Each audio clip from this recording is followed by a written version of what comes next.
السلام عليكم ورحمة الله وبركاته. بسم الله الرحمن الرحيم وبه نستعين والصلاة والسلام على سيدنا محمد وعلى آله وصحبه أجمعين.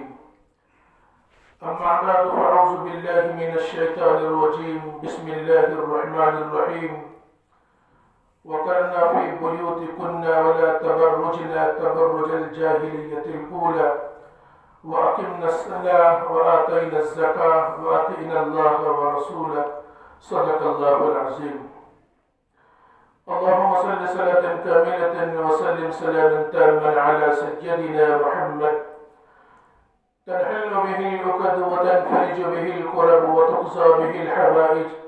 وتنال به الرغائب وحسن الخواتم ويستسقى الغمام بوجهه الكريم وعلى آله وصحبه وسلم. معزز و معقر عظیم المرتبت حضرت مولانا خلیل الرحمن صاحب ندوی حفظہ اللہ،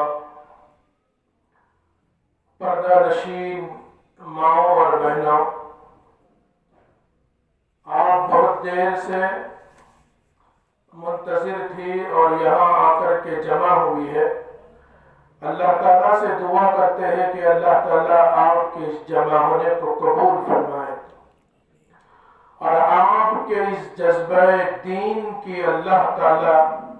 قدر فرما کر آپ کے حق میں صالحیت اور سالمیت کا مژدہ اور خوشخبری سنائے. آج یہ اجتماع جو ہوا ہے اللہ کا فضل ہے. دعا کرتے ہیں کہ اللہ تعالیٰ اسی طرح اجتماعات ہوتے رہے اور دین کی باتیں آپ تک پہنچتی رہے اور آپ اس پر عمل کر کے اپنے گھر کو جنت کا گہوارہ بنائیں. اس لیے کہ خواتین اسلام کے اسلام میں بہت زیادہ قربانیاں ہیں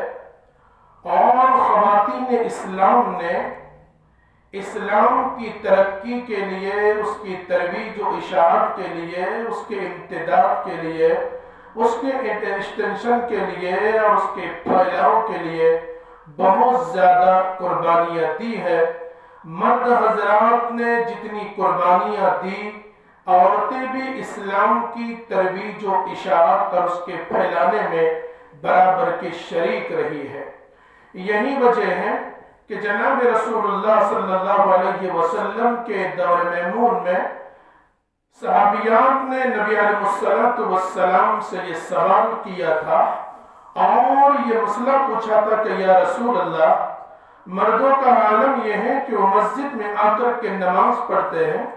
آپ کے وعظ و نصیحت اور پند و نصاحت کو وہ سنتے ہیں اور آپ کی تقریر کو سن کر کے وہ اس پر عمل کرتے ہیں،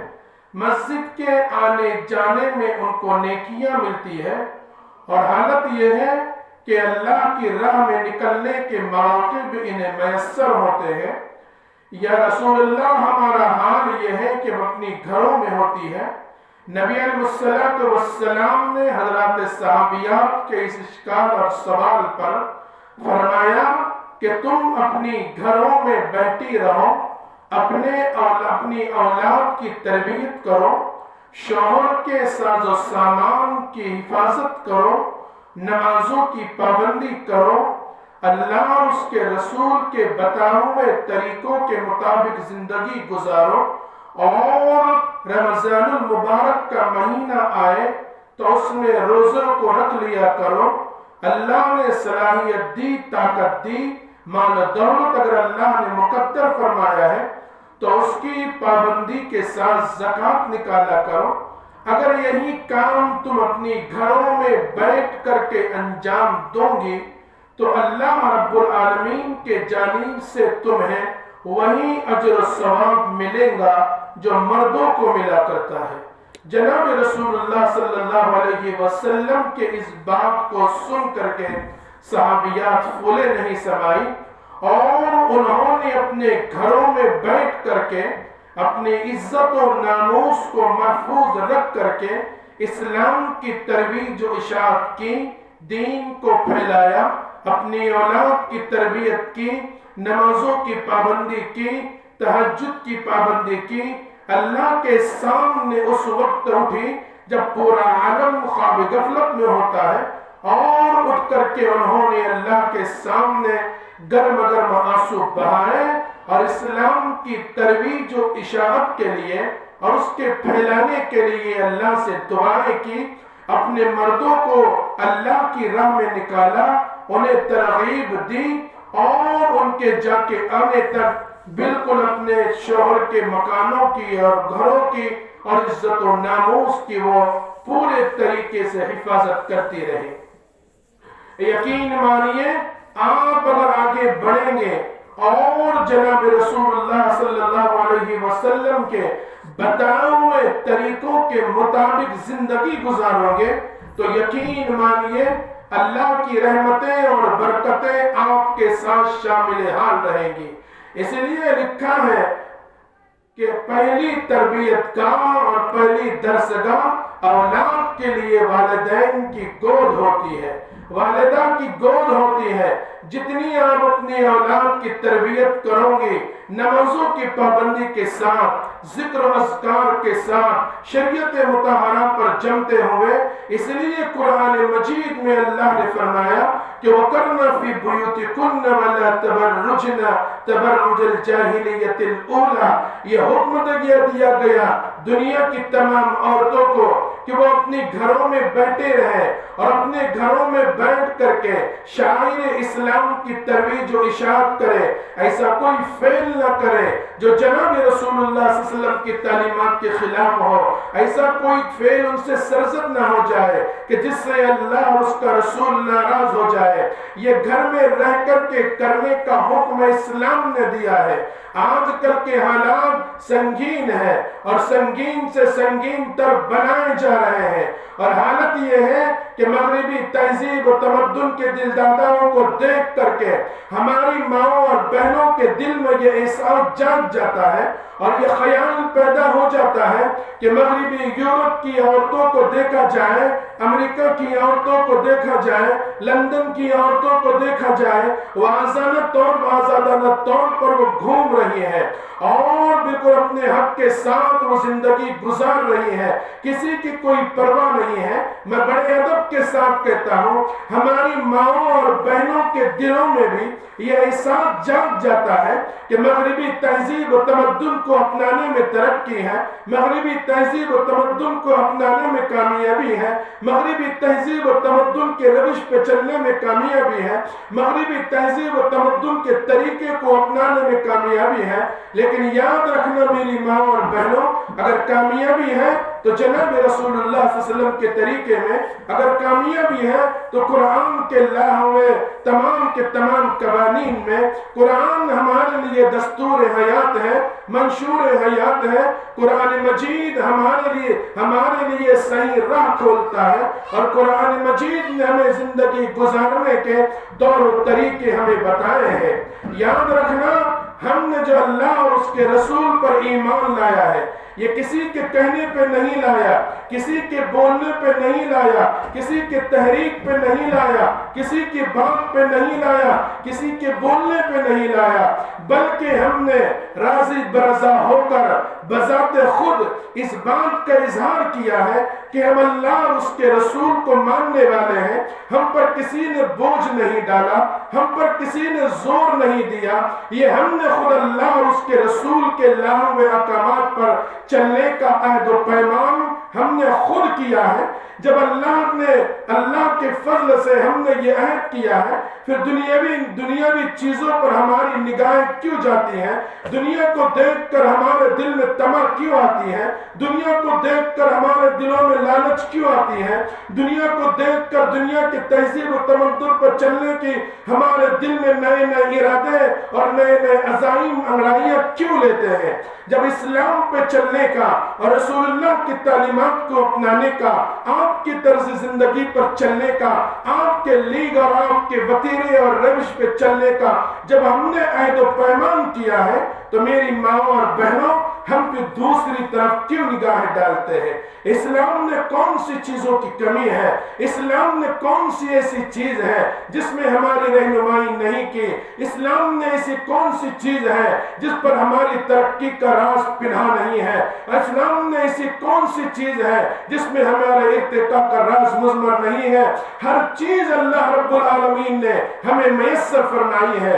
نبی کی تعلیمات میں اور آپ کے بتائے ہوئے طریقوں پر عمل کرنے میں ترقی ہی ترقی ہے، اور اللہ کی رحمتیں اور مددیں ہمارے ساتھ شامل حال ہوتی ہے۔ یہ کہا جاتا ہے کہ اسلام کے طریقوں پر عمل کرو، پردے کے ساتھ زندگی گزارو، حجاب کو اختیار کرو، تو ہمارا ذہن و دماغ مغربی تہذیب و تمدن کی طرف جاتا ہے کہ دیکھیے وہ بھی تو عورتیں ہیں، ہم بھی تو عورتیں ہیں۔ لیکن یاد رکھنا، ہم نے جب اللہ اور اس کے رسول پر ایمان لایا ہے تو ہم نے اپنے دل میں یہ عہد و پیمان کیا ہے کہ ساری دنیا ہمیں منع کرے اسلام کی تعلیمات پر عمل کرنے سے، ساری دنیا ہماری مخالفت پر اٹھائے، دنیا ہم سے ناراض ہو جائے اور ہمیں یہ کہا جائے کہ تم پر سوشل بائیکاٹ کیا جائے گا اگر تم اسلام کی تعلیمات پر عمل کرو گے، اسلام کے بتائے ہوئے طریقوں پر عمل کرو گے، تو تمہارا سماج اور سوسائٹی میں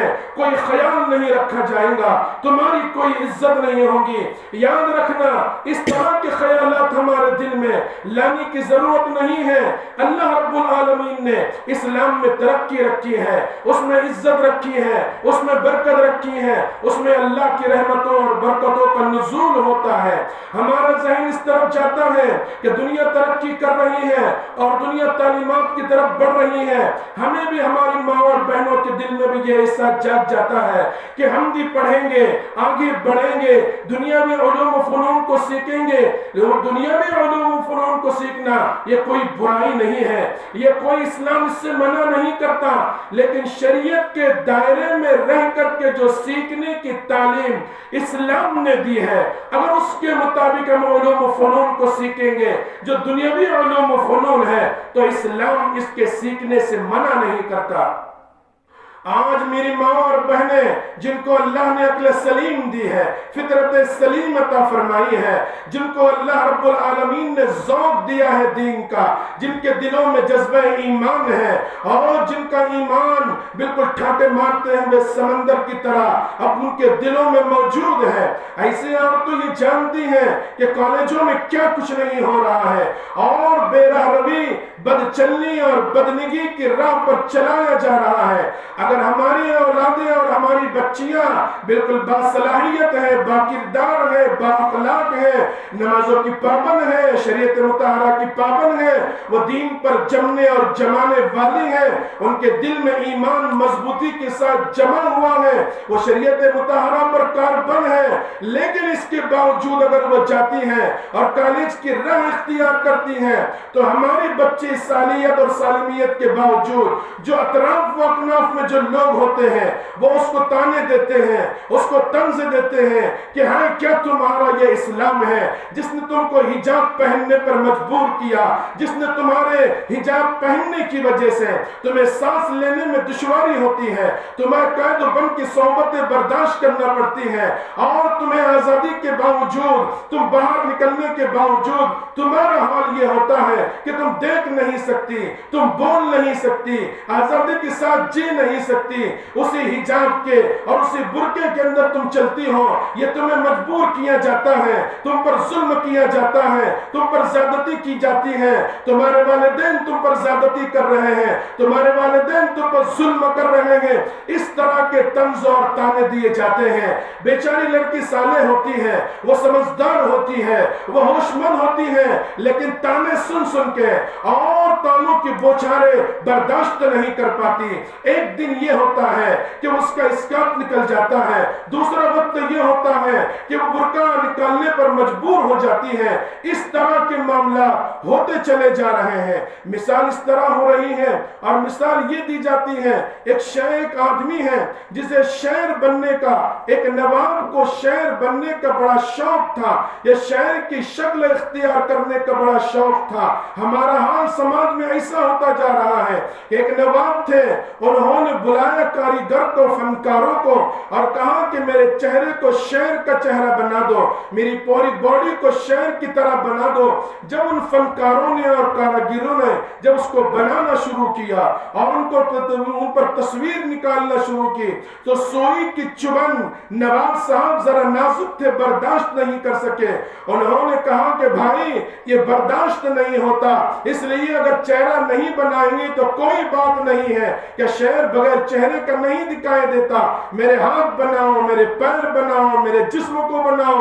نواب صاحب کو جہاں جہاں تکلیف ہوتی تھی وہ انکار کرتے جاتے تھے۔ ایک وقت آیا کہ وہ شہر کی تصویر، وہ شہر کی تصویر نہیں بن سکی۔ اسی طرح ہمارا حال یہ ہو گیا ہے کہ ہمارے سر سے کبھی دوپٹہ اترتا ہے، ہمارے سر سے اسکارف کھل جاتا ہے، پھر برقع بھی اتر جاتا ہے۔ مجھے معاف کیجیے گا، میں بڑے ادب کے ساتھ کہتا ہوں، لیکن پوری وضاحت کے ساتھ میں یہ بات کہنا چاہتا ہوں کہ ان تانوں اور طنزوں کو سن کر کے ہماری بہت سی بچیوں کا حال یہ ہے کہ وہ گھر سے تو برقع پہن کے نکلتی ہے، لیکن جب کالج میں پہنچتی ہے تو وہ برقع پرس میں چلا جاتا ہے۔ تو یہ اس طرح کی یہ تعلیمات جو ہماری بچوں کے اندر اس طرح کی خرابیاں پیدا کرے، وہ تعلیمات پہ لعنت ہے۔ اسلام میں کون سی چیزوں کی کمی ہے اور اسلام نے کسی کون سی چیز ہے جو ہمیں نہیں دیا ہے؟ کچھ بچے جو ہوشیار ہوتے ہیں اور سمجھدار ہوتے ہیں وہ کہتے ہیں کہ سر سید احمد خان نے علی گڑھ مسلم یونیورسٹی کو کھولا ہے۔ علامہ اقبال کی مثالیں دیتے ہیں کہ وہ یورپ گئے، وہ امریکہ گئے، انہوں نے دنیا کے دورے کیے، وہ بھی عصری علوم کے دلدادہ تھے اور وہ بڑے ماہر تھے، انہوں نے بھی دنیاوی علوم و فنون کو شروع کیا۔ لیکن یاد رکھنا، علامہ اقبال کی آڑ لے کر کے، سر سید احمد خان کی آڑ لے کر کے ہمیں کوئی چھپنے کی ضرورت نہیں ہے، ہم صرف ان کے ظاہر کو دیکھتے ہیں۔ سر سید احمد خان کی تاریخ ہم نے نہیں پڑھی، علامہ اقبال کی تاریخ ہم نہیں پڑھتے، ہمارے ذہن و دماغ میں صرف یہی ہوتا ہے کہ وہ دنیاوی علوم و فنون کے دلدادہ تھے اور وہ اس کے ماہر تھے، انہوں نے دنیاوی اداروں کو قائم کیا اور دنیاوی ادارے قائم کر کے دنیا والوں کے سامنے ایک مثال انہوں نے پیش کر دی اور دنیا والوں کو یہ بتا دیا کہ اس طرح بھی دین اور دنیا دونوں حاصل کی جا سکتی ہیں۔ لیکن یاد رکھنا، میں سر سید احمد خان کا ایک واقعہ آپ کو بتاتا چلوں کہ سر سید احمد خان نے جب مسلم علی گڑھ یونیورسٹی کا انہوں نے بنیاد رکھی تو بنیاد رکھنے سے پہلے جو بنیاد رکھ رہے تھے اس سے پہلے انہوں نے یہ کیا کہ اپنے ایک کام انجام دیا کہ انہوں نے خط لکھا مولانا قاسم نانوتوی رحمۃ اللہ علیہ کو، انہوں نے خط لکھا مولانا رشید گنگوہی رحمۃ اللہ علیہ کو، اور انہوں نے یہ کہا کہ میں دین اور دنیا دونوں کو کھول رہا ہوں تاکہ آگے چل کے اسلام کی ترویج و اشاعت ہو، لوگ دین کی طرف دیوانہ وار آئے، اسلام ترقی کریں، لوگ اسلام کی راہ پہ چلے۔ اس وقت مولانا رشید گنگوہی رحمۃ اللہ علیہ نے فرمایا تھا کہ آج ہمیں یہ بات معلوم ہو رہی ہے اور یہ بات ہمیں ہمارے سامنے آئی ہے کہ یہ ہے کہ دنیاوی علوم و فنون کے ذریعے بھی اور دنیاوی تعلیمات کے ذریعے بھی اسلام کی ترویج و اشاعت کی جا سکتی ہے، اور یہ اسلام کی ترویج و اشاعت کا زینہ ہے اور یہ سیڑھی ہے۔ یہ آج ہمیں معلوم ہوا، اس سے پہلے ہمیں معلوم نہیں تھا۔ انہوں نے مسلم علی گڑھ یونیورسٹی کی بنیاد رکھی، لیکن یاد رکھنا، دیکھیے یہ لوگ کتنے پابند تھے جب یہ انگریز کا دور تھا اور انگریز کی حکومت یہاں تھی۔ یوپی کا گورنر سر سید احمد خان سے ملاقات کے لیے آیا، ساتھ میں اس کی بیوی بھی ساتھ میں تھی، اور وہ یہاں پر آیا اور سر سید احمد خان کی بہو سیدہ محمودہ سے وہ ملاقات کرنی چاہتی تھی۔ انہوں نے سر سید احمد خان سے کہا گورنر نے کہ سید صاحب یہ میری اہلیہ جو ہے وہ آپ کی بہو سے ملاقات کرنا چاہتی ہیں۔ تو دیکھیے سر سید احمد خان نے کیا جواب دیا تھا، میری ماں اور بہنوں، ہم دل کے دروازے کو کھولے رکھیں، اپنے دامن اور پلوں میں اس کو باندھ کے لے جائیں اور سماج اور سوسائٹی اور معاشرے میں چلیں۔ سر سید احمد خان نے جواب دیا تھا، یہ بات بالکل ہے کہ تم گورنر کی بیوی ہو اور تم ان سے ملنا چاہتی ہو، یاد رکھنا تم بے پردگی کے عالم میں میرے گھر پہ آ رہی ہوں اور میری بیوی با پردہ رہنے کا اس کا معمول ہے، وہ پردہ نشین ہے، وہ بغیر پردے کے نہیں رہتی، وہ اپنے گھر میں بھی پردے کے اندر رہتی ہے، میرا دل یہ گوارا نہیں کرتا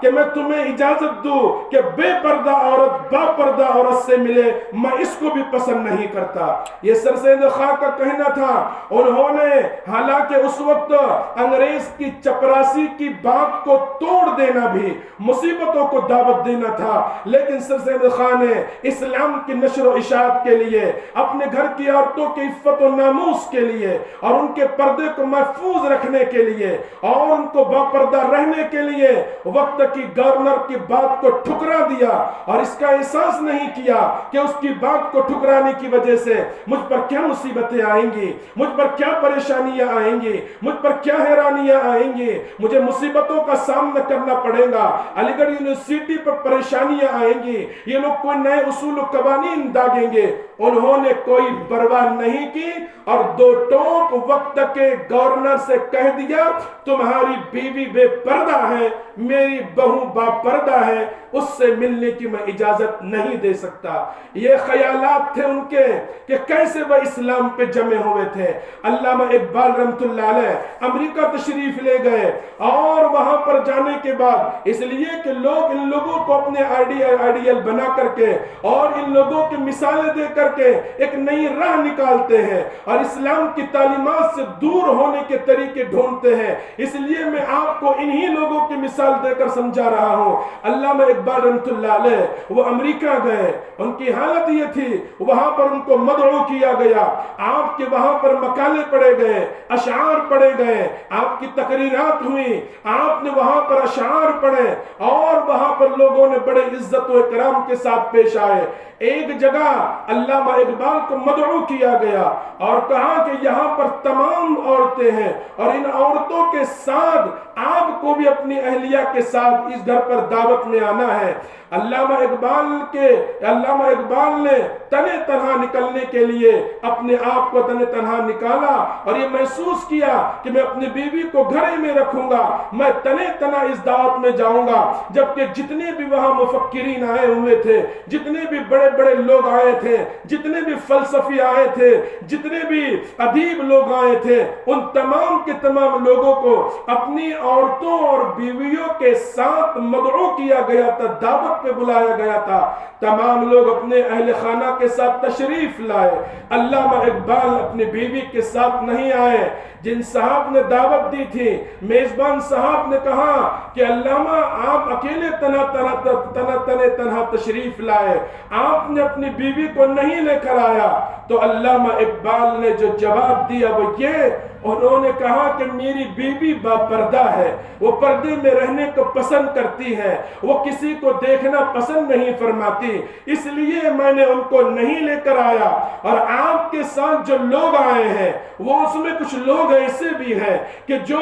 آزادی کے دل دادا ہیں، جو آزادی کے ساتھ زندگی گزارنا چاہتے ہیں، جو مغربی تہذیب و تمدن کے دل دادا ہے۔ میری بیوی اس بات کو نہیں پسند کرتی کہ وہ غیر تہذیب کی جو تہذیب و تمدن کے دل دادا، امریکی تہذیب کے دل دادا اور مغربی تہذیب کے دل داداؤں کے ساتھ ملاقات کریں اور ان کے ساتھ کھائیں۔ اس وقت لوگوں نے، میزبان نے کہا تھا کہ عورتوں کا الگ سے انتظام کیا گیا ہے، عورتوں کو عورتوں میں بھیجا جاتا، مردوں کے لیے الگ انتظام ہے۔ تو اس وقت علامہ اقبال نے کہا تھا، یہ جواب دیا تھا، حالت یہ ہے کہ بے پردہ عورتوں سے با پردہ عورت ملنے کو یہ برا سمجھتی ہے۔ یہ حال تھا۔ ہم اپنے گریبان میں جھانک کر دیکھیے، اسلام نے ہمیں تعلیمات دی ہے اور ہمیں تاکید فرمائی ہے کہ ہم اپنے گھروں میں رہیں، با پردہ رہیں، عزت و ناموس کے ساتھ زندگی گزارے، اس لیے کہ عورتوں کے بڑے کارنامے دنیا میں رہے ہیں۔ حضرات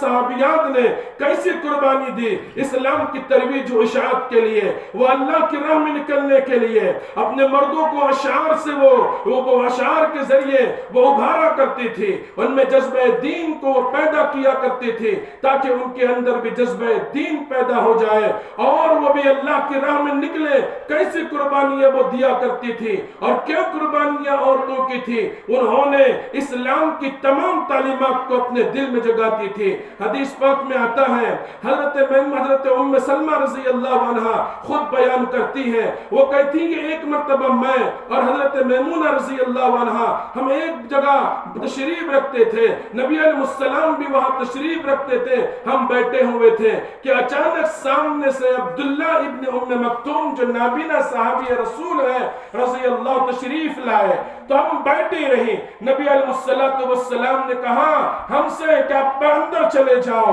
تو حضرت ام سلمہ کہتی ہے میں نے کہا یا رسول اللہ جو صحابی آ رہے ہیں وہ تو نابینا ہے، وہ نہیں دیکھ پاتے ہیں، وہ اندھے ہیں، اللہ رب العالمین نے ان کی آنکھوں کی روشنی کو لے لیا ہے، وہ تو ہمیں نہیں دیکھ رہے ہیں۔ تو جناب رسول اللہ صلی اللہ علیہ وسلم نے جواب دیے وہ یہ، نبی علیہ السلام نے فرمایا ام سلمہ وہ نابینا ہے، تم تو بھی نہ ہو، تم تو انہیں دیکھ رہے ہو۔ اسلام کی کیا تعلیمات ہے اور اسلام نے کیسی چیزوں سے ہمیں کرنے کا ہمیں حکم دیا ہے۔ یہ پردہ یہ ہم سبوں کی ذمہ داری ہے اور ہمیں پردہ کرنا چاہیے، ہمیں پردہ کرنے کا حکم اسلام نے دیا ہے اور اسلام نے اس کا حکم دیا ہے۔ ہم اپنے گریبان میں جھانک کے دیکھیے، ہم اپنے ماموزاد بھائی سے، اپنے چاچا زاد بھائی سے، خالہ زاد بھائی سے بالکل بے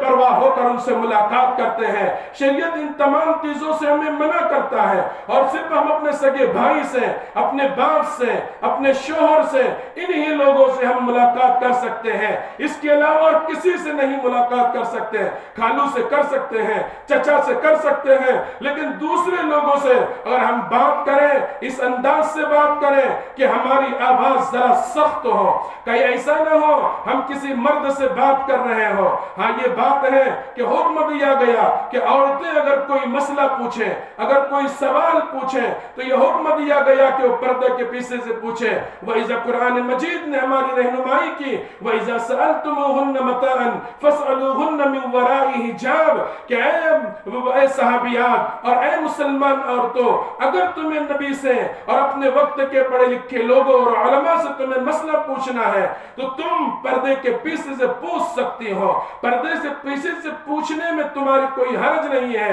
اگر کوئی تمہارے گھر پہ آ جائے اور تم سے کسی چیز کو پوچھنے لگے تو تمہاری آواز ذرا سخت ہو، آواز میں لہجہ تمہارا سخت ہو، ایسا نہ ہو کہ تمہاری آواز ذرا نرم ہے، لہجہ ذرا تمہارا نرم ہے۔ تو قرآن مجید نے کہا جو آدمی آپ سے کوئی سوال یا کسی چیز کو پوچھنے کے لیے آیا ہے کہیں اس کے دل میں برائی نہ پیدا ہو جائے، اس لیے عورتوں کی یہ ذمہ داری بنتی ہے کہ وہ سخت لہجے میں پوچھے، وہ سخت آواز میں پوچھے، ان کی آواز میں سختی ہو تاکہ سامنے والا جھلا جائے اور وہ ہمت نہ کرے دوسری مرتبہ سوال کرنے کا۔ اگر ہم پیار سے سوال کریں گے اور ان کے سوال کا محبت سے جواب دیں گے، ہماری آواز میں نرمی ہوگی، ہمارا لہجہ نرم ہوگا، تو اس کے دل میں ہو سکتا ہے کہ کسی غلط چیز کے پیدا ہونے کا اندیشہ ہے۔ اس لیے قرآن مجید نے یہ حکم دیا ہے کہ ہمیں چاہیے کہ ہم کیا کریں جب ملاقات کریں ان لوگوں سے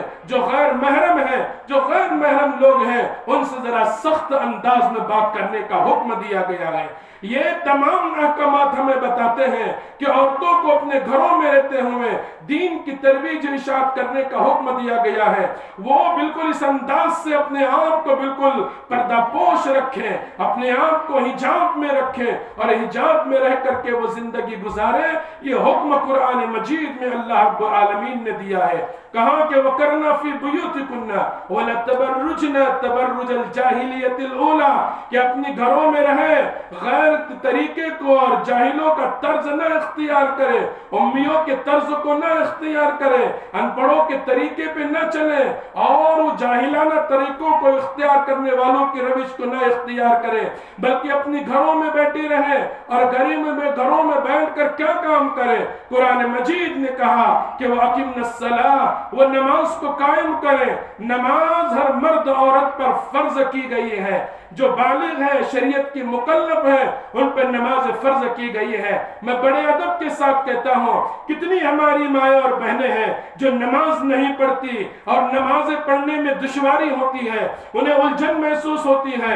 بیچاری بہت ساری عورتیں ایسی بھی ہیں جو نمازوں کی اور صوم و صلات کی پابند ہیں، لیکن اکثر ایسی ہیں ہماری مائیں اور بہنیں جو نماز نہیں پڑھتی، موبائل میں لگی رہتی ہیں، واٹس ایپ پہ، یوٹیوب پہ اور نیٹ ورکنگ میں لگی رہتی ہیں، لیکن نمازیں ضائع ہو جاتی ہیں۔ نماز کسی صورت میں معاف نہیں ہے، نماز دو لوگوں کو معاف ہے، ایک وہ جو پاگل ہے اور دوسرا وہ جو بے ہوش ہے۔ اس کے علاوہ اگر بیمار بھی ہے تو حالت بیماری میں بھی کسی کو نماز معاف نہیں ہے۔ ہماری کتنی مائیں اور بہنیں ہیں جو نمازوں کے بارے میں پوچھتی بھی نہیں ہے، نمازوں کے بارے میں معلومات بھی نہیں ہے کہ نماز کے کیا طور و طریقے ہیں، تعدیل ارکان کسی کہتے ہیں، نماز پڑھنے کا طریقہ کیا ہے، تکبیر تحریمہ کسے کہتے ہیں، قومہ کسے کہتے ہیں، رکوع و سجدہ کسے کہتے ہیں، تشہد کی مقدار میں کس طرح بیٹھا جاتا ہے، التحیات بھی یاد نہیں ہے، درود شریف بھی یاد نہیں ہے، دعائے معصورہ بھی یاد نہیں ہے، نماز کے اصول و قوانین بھی یاد نہیں ہے۔ ہماری بہت ساری مائیں اور بہنیں ایسی ہیں جو بیٹھ کر کے نماز پڑھتی ہیں، صحت مند ہے، تندرست ہے، سب کام انجام دیتی ہیں، لیکن جب نماز کا وقت آتا ہے تو وہ بیٹھ کر کے نماز پڑھتی ہے۔ یاد رکھنا، قومہ فرض ہے، جو ہماری مائیں اور بہنیں بیٹھ کر کے نماز پڑھتی ہیں، یا یاد رکھنا بیٹھ کر کے نماز نہیں ہوتی، قومہ فرض ہے، اور قومے کے ساکت ہونے سے اور اس کے نہ کرنے کی وجہ سے نماز بھی ہماری فاسد ہو جاتی ہے۔ کتنی ماں اور بہنیں ہماری ایسی ہیں جو نمازیں نہیں پڑھتی اور جو نمازیں بیٹھ کر پڑھتی ہیں۔ زندگی میں اگر صحت مند عورتوں نے بیٹھ کر نماز پڑھی ہے تو جتنی نمازیں بیٹھ کر کے پڑھی ہیں، ماں اور بہنوں سے میری درخواست ہے کہ وہ ان تمام کے تمام نمازوں کا اعادہ کرے، ترتیب لگائے، قضاء عمری کی ایک کتاب لے اور اس کے اندر جو ہے ترتیب سے نمازوں کو لکھے، اس لیے کہ قومے کے ساکت ہونے کی وجہ سے اور ہم نے کھڑے ہو کر نیت نہیں باندھی، اس کی وجہ سے ہماری نماز ساکت ہو گئی۔ قرآن مجید میں اللہ نے جہاں اہل ایمان کا تذکرہ کیا ہے اور ایمان والوں کے صفات کو بیان کیا ہے، وہاں پر یہ کہا ہے قرآن مجید میں اللہ نے کہ یقیمون الصلاۃ، کہ مسلمان مرد اور عورت کے مسلمان ہونے کی علامت یہ ہے کہ وہ نماز کو قائم کرنے والی ہے۔ پتہ چلا کہ اقامت الصلاۃ یہ ایمان کی علامت ہے۔ جو لوگ نمازیں نہیں پڑھتے اور جو مائیں اور بہنیں نمازیں نہیں پڑھتی، پتہ چلا کہ ان کا ایمان کمزور ہے۔ تو ایمان کی علامت اقامت الصلاۃ بتائی ہے۔ علامہ جلال الدین سیوطی رحمۃ اللہ علیہ وہ یقیمون الصلاۃ کی تفسیر میں لکھتے ہیں ایاتون بہا بحقوقہا، وہ کہتے ہیں اس کا مطلب یہ ہے یقیمون الصلاۃ کہنے کا کہ نماز کو اس کے اصول قوانین اور تعدیل ارکان کے ساتھ پڑھنا چاہیے۔ اگر اس طرح کی نماز نہیں ہوگی تعدیل ارکان کے ساتھ تو وہ نماز لپیٹ کر کے ہمارے منہ پر پھینک کر مار دی جائیں گی، وہ ہماری نمازیں قبول نہیں ہوں گی۔ یہی وجہ ہے کہ جناب رسول اللہ صلی اللہ علیہ وسلم مسجد نبوی میں تشریف فرما ہے، ایک دیہاتی صحابی تشریف لائے اور وہ جلدی جلدی نماز پڑھنے لگے۔ میرے آقا صلی اللہ علیہ وسلم نے ان کی نمازوں کی نگرانی کی اور نماز کے بعد کہا قم فصلی فإنک لم تصلی، آپ آئیے، کھڑے ہو جائیے، آپ دوبارہ نماز پڑھیے، اس لیے کہ آپ نے نماز نہیں پڑھی ہے۔ ینکرو کما نکر الدیک، مرغا جس طرح دانا چوبتا ہے اس طرح تم نے نماز پڑھی۔ تعدیل ارکان واجب ہے، نبی علیہ السلام نے انہیں تعدیل ارکان بتائے اور کہا کہ اس طرح تم نماز پڑھو گے تو تمہاری نماز اللہ کے یہاں قبول ہوگی۔ میرا احساس یہ ہے کہ میری مائیں اور بہنیں آج کے بعد سے یہ عہد کریں کہ انشاءاللہ اسی ادارے مدرسہ اشرف البنات میں آ کر کے ہم نماز کے طور و طریقے تعدیل ارکان کے ساتھ انشاءاللہ سیکھیں گے۔ اور مجھے یقین ہے کہ میری ماں اور بہنیں ضرور یہاں آئیں گی اور اپنے وقت کو نکال کر اور فارغ کر کے آئیں گی اور ضرور نماز کے احکامات کو وہ سیکھیں گی۔ دوسری چیز قرآن مجید میں عورتوں کے لیے کہا کہ وَآتَيْنَ الزَّكَاةَ، وہ زکوٰۃ کو دیا کرے۔ کتنی ہماری ماں اور بہنیں ہیں جو زکوٰۃ کو جرمانہ سمجھتی ہیں، تاوان سمجھتی ہیں، ٹیکس سمجھتی ہیں، آج کی زبان میں جی ایس ٹی سمجھتی ہیں، حالانکہ یہ اسلام کا مقرر کردہ اصول ہے اور یہ نظام ہے، اس میں تبدیلی نہیں ہے۔ لا تبدیل لکلمات اللہ، اللہ کی اتارے ہوئے قوانین میں کسی قسم کی کوئی تبدیلی اور اس میں کسی قسم کی کوئی کمی نہیں آئیں گی۔ اس لیے ہم زکوٰۃ کو تاوان نہ سمجھے اور 100 روپیے پر 2.5 روپیہ اس حساب سے اللہ کی راہ میں نکالا کرے۔ کتنی ہماری مستورات ہیں کہ وہ قربانی کے احکامات بھی نہیں پوچھتی کہ ہمارے گلے میں اتنا سونا ہے، ہم کیا کیا کریں۔ حالانکہ مسئلہ یہ ہے، اگر کسی عورت کے گلے میں اتنا سونا ہے کہ اس کی قیمت 25,000 تک پہنچتی ہے تو اس پر قربانی واجب ہے۔ ہمارا حال یہ ہے، پورے گھر میں کی جانب سے قربانی دی جاتی ہے، یہ اس طرح کی قربانی نہیں ادا ہوتی، بلکہ ہر ایک کے لیے جو صاحب نصاب ہے ان کے لیے قربانی کرنا، میں مرد ہو یا عورت ہو، دینا ضروری ہے۔ آج حالت یہ ہے، عورت کتنی بھی غریب ہو لیکن یقین مانیے کم سے کم اس کے گلے میں 1 تولہ سونا تو ہوتا ہے، اس لیے قربانی واجب ہے اور اس کی زکوٰۃ نکالنا واجب ہے۔ یہاں پر ایک بات اور قرآن مجید نے یہ کہا ہے کہ نمازوں کی پابندی پہلے اپنے آپ کو گھروں میں روکے رکھے اور گھر میں رہ کر کے اپنے شوہر کی عزت و ناموس کی حفاظت کرے اور اپنی اولاد کی تربیت کرے۔ وَقَرْنَ فِي بُيُوتِكُنَّ، اس سے یہی بات نکلتی ہے۔ اللہ کے نبی صلی اللہ علیہ وسلم نے یہی فرمایا کہ جو عورت کیا کریں گے، صلت خمسہا، اگر وہ نمازوں کی پابندی کریں گی، صام شہرہا، وہ 1 مہینے کے روزے رکھیں گی، اطاعت بالہا، وہ اپنے شوہر کی اطاعت کریں گی، دخلت الجنت بغیر حساب ولا کتاب، وہ جنت کے جس دروازے سے داخل ہونا چاہیں گی وہ داخل ہو جائیں گی۔ تو پہلی چیز تو یہ ہے، اپنے گھروں میں رہتے ہوئے اپنی اولاد کی تربیت، اپنی اولاد کی نگرانی اور ان کے تمام چیزوں کی جانچ، وہ موبائل ان کے اپنے قبضے میں رکھیں، تعلیمات جتنی تعلیم کا وقت ہے اتنا ہی موبائل ان کو دے، ورنہ بچے تو اتنے ہوشیار ہو چکے ہیں کہ وہ ہمارے سامنے بیٹھ کر چیٹنگ بھی کرتے ہیں تو والدین کو اس کی خبر نہیں ہوتی۔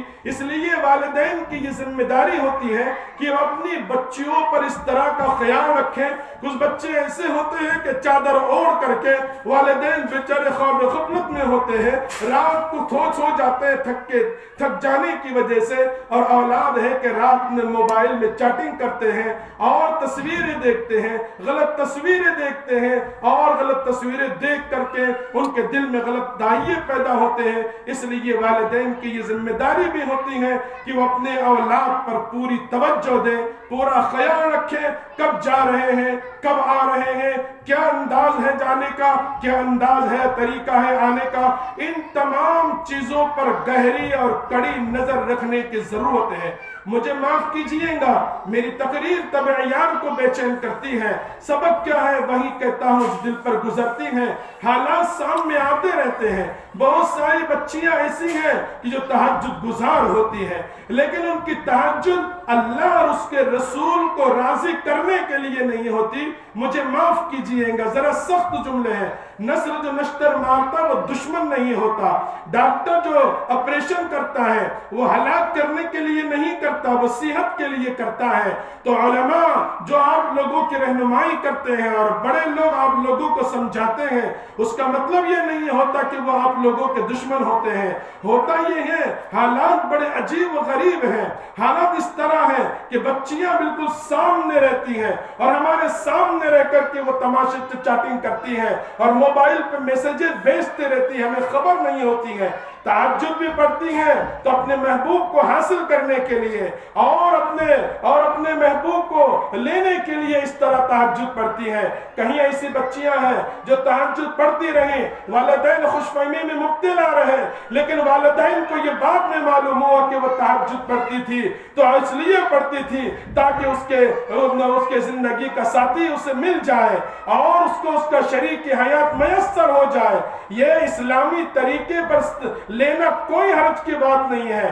والدین کی سرپرستی میں اس طرح کیا جا سکتا ہے، لیکن والدین سے چھپا کر کے، غلط راہ اختیار کر کے، والدین کی عزت و ناموس کو داؤ پر لگا کر کے، گھروں سے نکل کر کے اس طرح اپنے زندگی کے شریک حیات کو حاصل کرنا یہ شرعاً صحیح نہیں ہے، یہ قطعاً غلط ہے۔ اس لیے ہم ان کی نمازوں پر بھی دھیان رکھیں، ان کی تہجد پہ بھی دھیان رکھیں، اور میری ماں اور بہنوں سے میں یہ تلقین کروں گا، میرا تو یہ احساس ہے کہ بچیوں کو تعلیم دینا، میرا آج کے زمانے میں یہ میرا احساس ہے کہ قطعاً صحیح نہیں ہے، لیکن اگر تعلیم دے رہے ہیں تو ہم اپنے اداروں کو قائم کریں، ہم اپنے ادارے بنائیں، ہم اپنی اسکولیں کھولیں اور وہاں پر شریعت کے طریقے پر اسلام کو کھولیں،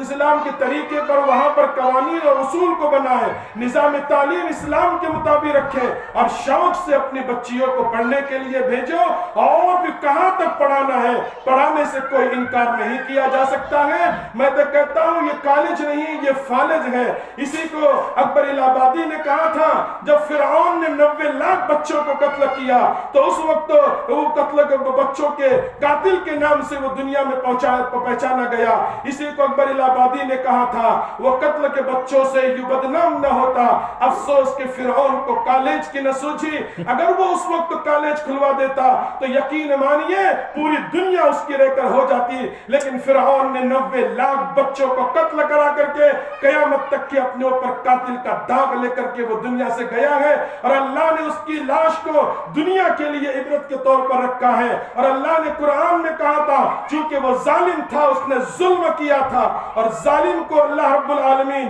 دنیا اور آخرت میں اسے بدلہ دیا جاتا ہے۔ اللہ اتنا ظالم تھا وہ جس نے خدائی کا دعویٰ کیا تھا اور معصوم اور بے گناہ بچوں کا قتل عام کروایا تھا اپنے طاقت اور دولت اور حکومت کے نشے میں، تو اللہ نے کہا فَالْيَوْمَ نُنَجِّيكَ بِبَدَنِكَ لِتَكُونَ لِمَنْ خَلْفَكَ آیَةً، کہ آیت دنیا تک ہم تجھے بطور عبرت کے رکھتے ہیں اور دنیا والوں کو بتاتے ہیں کہ ظلم کا انجام یہ ہوتا ہے، بچوں کو قتل کا انجام یہ ہوتا ہے۔ اس لیے یہ کالج جو ہے یہ بچوں کو قتل کر رہے ہیں، جیتی جی ان کے عزت و ناموس کی بھیڑ چلا رہے ہیں، وہ ان کے ایمان پہ ڈاکے ڈال رہے ہیں، وہ ان کے صالحیت کو مسمار کر رہے ہیں، وہ ان کی حق گوئی اور حق بجوئی کو مٹانے کے چکر میں ہیں۔ اس لیے میری ماں اور بہنوں، میں آپ سے یہ کہنا چاہتا ہوں، آپ خوب تعلیم دیجئے، خوب پڑھائیے، اس سے انکار نہیں ہے، لیکن اپنے گھر میں رہتے ہوئے پڑھائیے، اپنے گھر میں رہتے ہوئے انہیں تعلیم دیجیے، اپنے گھر میں رہتے ہوئے انہیں بات بتائیے۔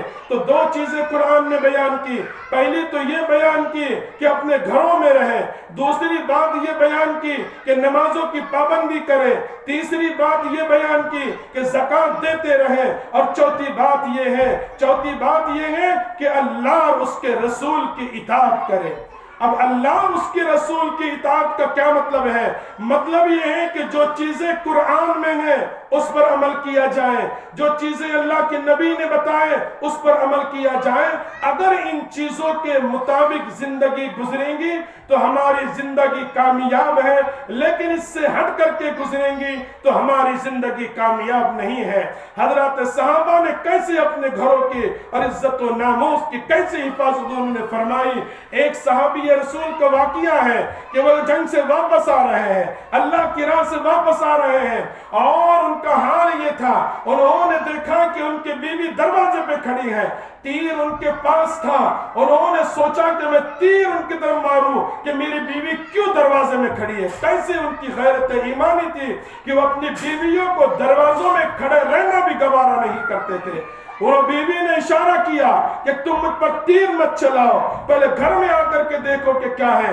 جب گھر میں آئے تو دیکھا کہ ایک بہت بڑا اژدہا تھا جس نے آپ کو گھر سے نکلنے پہ مجبور کیا تھا۔ تو یہ اس طرح کی حالت ہے کہ وہ اپنے گھروں کے دروازوں پہ کھڑے ہونا بھی صحابیات اس چیز کو پسند نہیں فرماتے تھے۔ ہم اپنے گریبان میں جھانک کر دیکھیں کہ ہم کس طرح کارنامہ انجام دے رہے ہیں اور کیا کام ہم کر رہے ہیں۔ میری ماں اور بہنوں سے میں بڑے درد کے ساتھ کہتا ہوں، دل کی گہرائی کے ساتھ ادباً درخواست کرتا ہوں کہ وہ اپنی بچیوں کو مغربی تہذیب کے سانچے میں نہ ڈھالیں، بلکہ اسلام کے سانچے میں ڈھالیں، نبی کی تعلیمات کے سانچے میں انہیں ڈھالیں، اسلام کی راہ پہ ان پہ چلائے، اسلام کے طریقے انہیں بتائیں۔ حالت تو بڑی عجیب و غریب ہے کہ ہماری ماں اور بہنیں اپنی بچیوں کو مارکیٹ میں جا کر کے جنس پینٹ خریدتی ہیں، ان کو شرٹ خریدتی ہیں، ان کو گہن پہنواتی ہیں، نائٹ ڈریس انہیں پہنواتی ہیں۔ ہمارے گھروں کا حال یہ، مجھے معاف کیجئے گا، ہمارے گھروں میں جب ہماری مائیں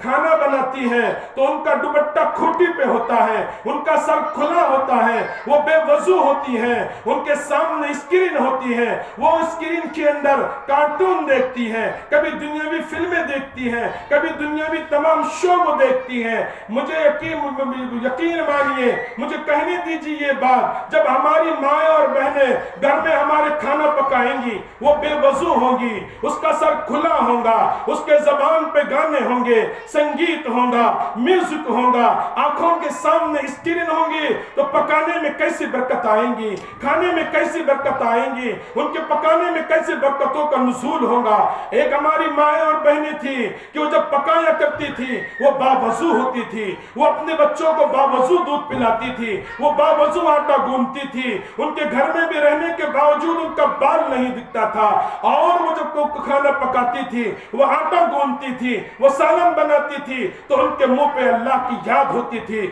اللہ کا ذکر ہوتا تھا، ان کے زبانوں پر تسبیح ہوتی تھی، تحلیل ہوتی تھی، اللہ کی تقدیس وہ بیان کرتی تھی، ان کی تحمید و تسبیح وہ بیان کیا کرتی تھی، تو اس وجہ سے برکتیں بھی اترا کرتی تھی، اللہ کی رحمتیں بھی ساتھ میں ہوتی تھی، اللہ کی برکتیں بھی ساتھ میں ہوتی تھی۔ اگر ہماری ماں اور بہنیں گھر میں اس طرح رہیں گی تو بچے بھی یہ سمجھیں گے کہ بے پردہ رہنا یہ شعار ہے ہمارا، بے وضو پکانا یہ شعار ہے ہمارا، کھانا پکاتے وقت کھوٹی پہ دوپٹہ رکھنا یہ شعار ہے ہمارا، یہ سمجھیں گی۔ بچے جو معصوم ہوتے ہیں، جو بچیاں معصوم ہوتے ہیں، دیکھ کر کریں گی۔ اور ہماری ماں اور بہنیں، مجھے معاف کیجیے گا، مغربی تہذیب و تمدن یورپ کے ہم دلدادہ بنے ہوئے ہیں، بازاروں سے جا کر کے یہ چیزیں خرید کر لاتے ہیں، اور جب باہر جاتے ہیں تو برقع اوڑھ کر جاتے ہیں، اوپر برقع ہوتا ہے، اندر جنسی پینٹ ہوتی ہے، شرٹ ہوتا ہے۔ مجھے معاف کیجیے گا، اور آج کل برقعے بھی بڑے عجیب و غریب آ گئے ہیں، جس سے وہ ایسے برقعے ہیں کہ جس کی وجہ سے نہیں دیکھنے والا بھی تکنے لگتا ہے۔ ماں بہنوں سے میری درخواست ہے، ہم سادہ برقع لیں، ہم سادہ برقع خریدیں، اور پورا پردے کا اہتمام کریں کہ ہماری طرف کوئی بدماش جھانک کر نہ دیکھے، بری نظر سے نہ دیکھے، غلط نگاہ سے نہ دیکھے۔ اللہ کے نبی صلی اللہ علیہ وسلم نے فرمایا، جب ہماری مائیں اور بہنیں گھروں سے نکلتی ہیں تو شیطان اس کا پیچھا کرتا ہے۔ اگر وہ بازار میں جاتے ہوئے وہ اللہ کی یاد کرتی ہیں، نبی کے طریقے کے مطابق باہر چلتی ہیں، تو شیطان دم دبا کر بھاگ جاتا ہے، لیکن وہ شریعت و سنت کے مطابق نہیں نکلتی، گھر سے باہر نکلنے کی وہ دعا نہیں پڑھتی، بازار میں جانے کی وہ دعا نہیں پڑھتی۔ اگر اس طرح معاملہ ہوتا ہے تو شیطان اس کے پیچھے ہوتا ہے، لیکن اگر وہ پڑھتی ہیں تو شیطان وہاں سے بھاگ جاتا ہے۔ میری ماں اور بہنوں سے درخواست ہے کہ اللہ اور اس کے رسول کی بھی اطاعت کرے اور زندگی گزارے، تسبیح کا اہتمام کرے، نمازوں کا اہتمام کرے، قرآن مجید کی تلاوت کرے۔ ہمارا حال یہ ہے کہ ہم قرآن مجید پڑھنے کے لیے تیار نہیں ہیں، سالوں گزارتے ہیں، الا ماشاءاللہ چند مائیں ہماری ایسے بھی ہیں جو روزانہ قرآن مجید پڑھنے کا وہ معمول بھی رکھتی ہیں، لیکن ہماری مائیں ایسی ہیں کہ وہ قرآن مجید کو سال ہر سال کھول کے نہیں دیکھتی۔ کچھ مائیں کہتی ہیں کہ ہمیں پڑھنے نہیں آتا۔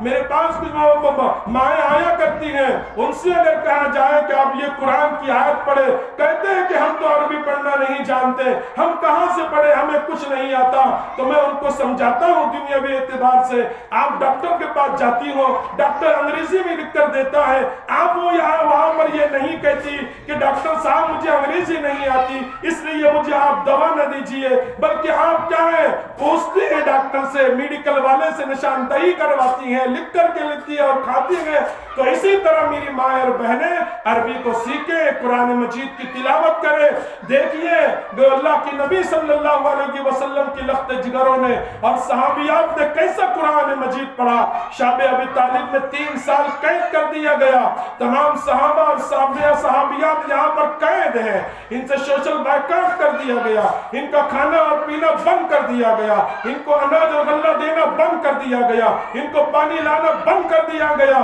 دیکھیے کیسی صحابیات تھی، وہ درختوں کے پتے چباتی تھی۔ ایک مرتبہ اللہ کے نبی صلی اللہ علیہ وسلم حضرت خدیجہ رضی اللہ عنہا کے پاس تشریف لائے، کیا دیکھا کہ خدیجہ رضی اللہ عنہا کی آنکھوں میں آنسو ہے۔ نبی علیہ السلام نے کہا خدیجہ تم کیوں روتی ہو، تمہیں اس بات کا غم ہے کہ تم مکہ کی ایک مالدار عورت ہو، تم نے ناز و نعمتوں میں زندگی گزاری ہے اور تم ناز و نعمت میں تم پلی ہو، تم اس لیے روتی ہو کہ تمہیں شاب ابی طالب میں قید ہونا پڑا، تم اس لیے روتی ہو کہ تمہیں یہاں پر قید بند کی صحبتیں برداشت کرنا پڑ رہی ہے، تم اس لیے روتی ہو کہ تمہارے پیٹ پہ پتھر بنے ہوئے ہیں، تمہیں کھانے پینے کے لیے نہیں ہے۔ تو حضرت خدیجہ نے جو ہمت سے جواب دیا تھا وہ سننے کے قابل ہے۔ حضرت خدیجہ رضی اللہ عنہ ہمارے ماں نے کہا تھا کہ یا رسول اللہ میں اس لیے نہیں روتی کہ مجھے شاب ابی طالب میں قید کر دیا گیا، میں اس لیے نہیں روتی کہ میرے پیٹ پہ پتھر ہے، میں اس لیے نہیں روتی کہ کئی دنوں کا فقر و فاقہ ہے، میں اس لیے روتی ہوں کہ قرآن مجید کی تلاوت کر رہی ہوں، یہ میری بچیاں بھی قرآن مجید کی تلاوت کر رہی ہے،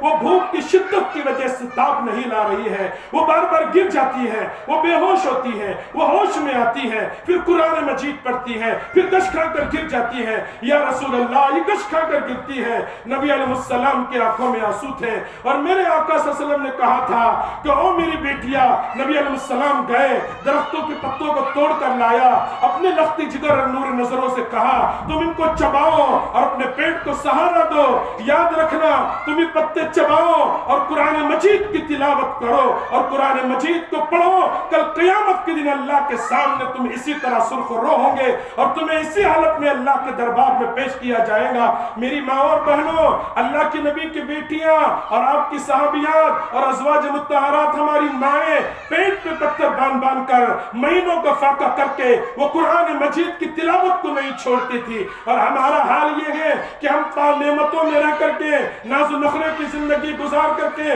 سہولتوں میں رہ کر کے، اللہ کی رحمتوں اور برکتوں میں رہ کے باوجود بھی ہم قرآن مجید کی تلاوت نہیں کرتے، ہم قرآن مجید کو نہیں پڑھتے، ہم قرآن مجید کی تلاوت کرنے سے گریز کرتے ہیں۔ یاد رکھنا یہ کل قیامت دن اللہ کے دربار میں ریٹ داخل کرے گا اور اللہ کے دربار میں کہے گا میں گھر میں تھا لیکن انہوں نے پڑھا نہیں۔ یاد رکھنا جب قرآن مجید میری ماں اور بہنوں آپ کے خلاف جب اللہ کے دربار میں وہ ریٹ داخل کرے گا اور کہیں گا کہ یہ قرآن نہیں پڑھتی تھی، تو قرآن مجید کی طرف سے فیصلہ ہوگا ہم کس قابل اللہ کے سامنے رہیں گے۔ اس لیے یاد رکھنا قرآن مجید کی تلاوت کرنا، اللہ اور اس کے رسول کی اطاعت کرنا، جناب رسول اللہ صلی اللہ علیہ وسلم کے بتائے ہوئے طریقے کے مطابق زندگی گزارنا، اگر اس طرح ہوگا تو کام چلے گا، ورنہ کام چلنے والا نہیں ہے۔ دنیا کی نعمتوں پر راج ٹپکانے کی کوئی ضرورت نہیں ہے، دنیا کو ٹھوکر مارو، دنیا تمہارے قدموں میں آ کر کے انشاءاللہ گریں گی۔ شیخ زکریا نور اللہ مرکزہ کی بیٹیوں کا حال یہ تھا کہ وہ پورا دن گھر کا کام بھی کرتی تھی، وہ کھانا بھی بناتی تھی، وہ آنے والے مہمانوں کا اکرام بھی کرتی تھی، ان کے کھانے کا انتظام بھی کیا کرتی تھی، اور صبح سے شام تک 25 پارے قرآن مجید کی تلاوت کیا کرتی تھی۔ بہت لمبی بات نہیں ہے، نزدیک کی بات ہے، آج بھی ایسی باتیں ہیں۔ میں کچھ دنوں پہلے داپولی گیا، وہاں جا کر کے میں نے ایک خاتون سے ملاقات کی، 85 سال کی وہ خاتون تھی،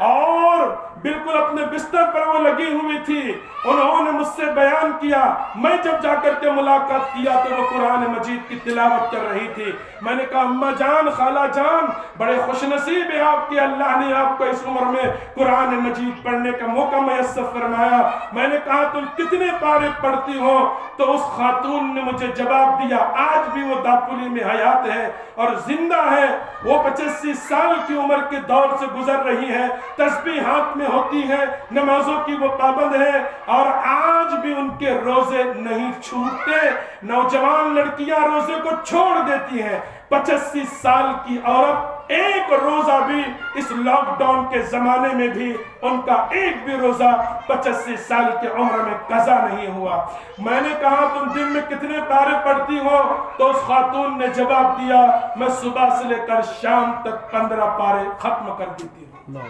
آج بھی ایسی ہماری ماں اور بہنیں ہیں کہ جن کی برکت سے یہ دنیا کا نظام چل رہا ہے. ہمارے شہر عزیز رہاتا میں ایک حجن نجم النساء بھی عورت تھی, یہ بھی بڑی پابند تھی. ہماری دادی جان کی وفات کے بعد عورتوں کی تعلیم و تربیت کرنا, ان کو نمازیں سکھانا, ان کو دین سکھانا, ہماری دادی جان کے انتقال کے بعد انہوں نے سنبھالا تھا. ہماری دادی جان کو 1976 میں انتقال ہوا. 1976 سے لے کر رہاتا میں وہ برابر 2018 تک برابر اس کام کو انجام دیتی رہی. آخر میں بڑے کمزور ہو گئے تھے, لیکن اس عمر میں بھی 91 سال کی ان کی عمر تھی, ایک روزہ بھی نہیں چھوٹا. چونکہ وہ دادی جان کی وہ سیکھی ہوئی تھی, وہ کبھی مجھے طلب کر دیا کرتی. میں جب جا گیا انتقال سے 15 دن پہلے میں نے ملاقات کیا تو زبان پر صرف اللہ اللہ تھا. اللہ بڑے ہیں, اللہ کرتے ہیں, اللہ کی ذات سے ہوتا ہے,